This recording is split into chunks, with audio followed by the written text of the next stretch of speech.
भारतीय सेना यानी इंडियन आर्मी दुनिया की चौथी सबसे शक्तिशाली और बड़ी आर्मी है। अगर आप 10वीं और 12वीं पास हैं और इंडियन आर्मी के साथ जुड़कर अपना करियर बनाना चाहते हैं तो इस वीडियो में आप कुछ खास एंट्री स्कीम के बारे में जान पाएंगे, जिसके माध्यम से आप 10वीं और 12वीं के बाद इंडियन आर्मी ज्वाइन कर सकते हैं। तो चलिए सबसे पहले जानते हैं कि आप 10वीं के बाद इंडियन आर्मी कैसे ज्वाइन कर सकते हैं। दरअसल 10वीं पास उम्मीदवारों के लिए समय समय पर इंडियन आर्मी के द्वारा भर्ती रैली आयोजित की जाती है।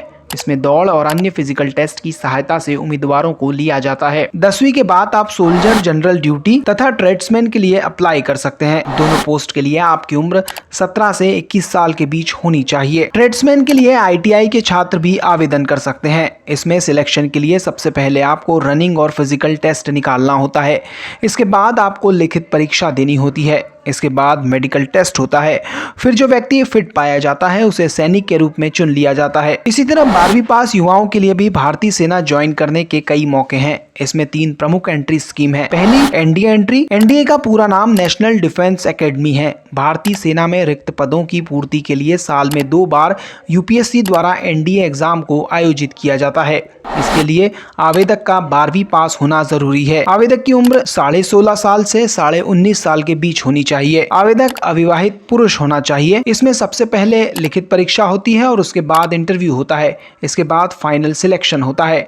NDA के जरिए कई युवा भारतीय सेना में भर्ती होते हैं। इनकी नेशनल डिफेंस एकेडमी में ट्रेनिंग होती है और इसके बाद इन्हें ज्वाइनिंग दी जाती है। इन्हें सैनिक से ऊपर की पोस्ट मिलती है। दूसरे नंबर की एंट्री की बात करें तो ये एंट्री होती है TES एंट्री। TES का पूरा नाम टेक्निकल एंट्री स्कीम है। इसकी मदद से आप इंडियन आर्मी में इंजीनियरिंग का कोर्स करके वहीं नौकरी कर सकते हैं। इसमें भाग लेकर आप 46 कोर्स में से किसी एक के लिए आवेदन कर सकते हैं। इसमें हिस्सा लेने के लिए आपकी उम्र 16.5 साल से 19.5 साल के बीच होनी चाहिए। आपने 12वीं कक्षा फिजिक्स, केमिस्ट्री और मैथ के साथ पास की हो। 12वीं में आपके 60% से ज्यादा मार्क्स हों। आपने IIT JEE मेंस क्वालिफाई किया हो। इसमें भाग लेने के लिए आपका अविवाहित पुरुष होना जरूरी है। नंबर 3 एंट्री स्कीम की बात करें तो आप सोल्जर क्लर्क, टेक, नर्सिंग और असिस्टेंट जैसी ब्रांच के जरिए भी इंडियन आर्मी में नौकरी पा सकते हैं। दरअसल सेना में क्लर्क की भर्ती हर साल निकलती है, लेकिन इन भर्तियों को रैली के साथ ही आयोजित किया जाता है। यानी जिस तरह आप 10वीं के बाद GD और ट्रेड्समैन की भर्ती देते हैं, उसी में क्लर्क की भर्ती निकलती है,